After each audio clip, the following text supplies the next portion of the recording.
है। हम विश्व को एक सामूहिक अवसर देना चाहते हैं कि आइए कम make in India. So, ladies and gentlemen, India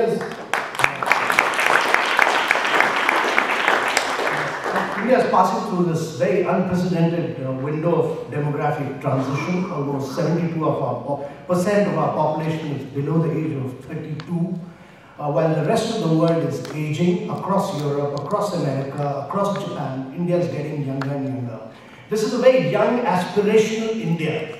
This young India has voted this government on its commitment and promise to drive India's growth to a long-term growth of 9 to 10%. This government is fully committed to achieving this growth strategy of 9 to 10% over a long period. And that is truly the challenge for this government, to deliver on this growth story to which it is fully committed.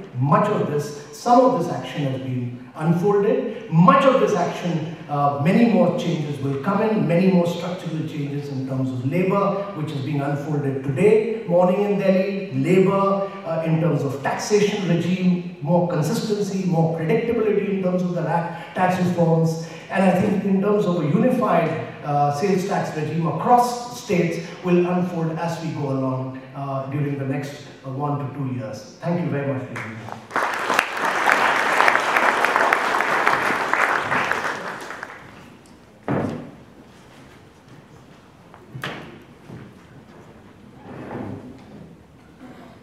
If this energy of this presentation, and specifically Amitabh, was to be any indicator of what's happening in the country, you need to just come and see it.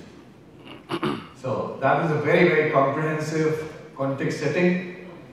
We'll go into the discussions later. May I now call upon Baroness Verma, who is the Undersecretary for Energy and Climate Change, to make her remarks on how she thinks the engagement can happen in terms of the smart cities, the responsibility of India being now looking at zero impact, if I may say so.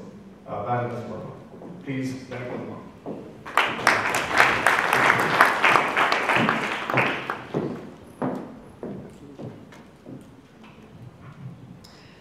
Thank you very much, Chair Moderator, Secretary Kant, Secretary Narayan, esteemed panelists and esteemed guests. It is a great pleasure to be here, and I was particularly pleased to see my dear old friend Patricia. We have shared many, many hours together in the great city of Leicester, and of course Uday is also from there. And I must say I agreed with Uday, if I can just quickly go back to the opening remarks of my colleagues and friends, is that India needs to understand that it doesn't stop. When it comes to London, it doesn't stop at London. There is great potential, and particularly where the diaspora is strong and present.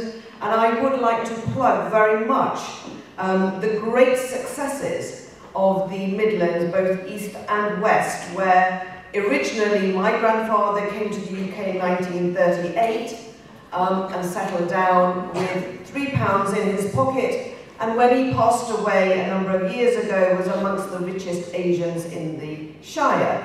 And this was done to very much what the High Commissioner said, was a commitment to not only his family here, but to his links with India and also his commitment to the country that he adopted as his home. And we are very lucky that we have a thriving large diaspora who has never lost their connection with India. In fact, I think that we have made it stronger, because living in a country that enables you to have the freedoms of being a great citizen of the country you reside in, we've also had the great opportunity to go back to India, where our homes and our ancestry lie, to be equally advantageous of the relationship that we have there.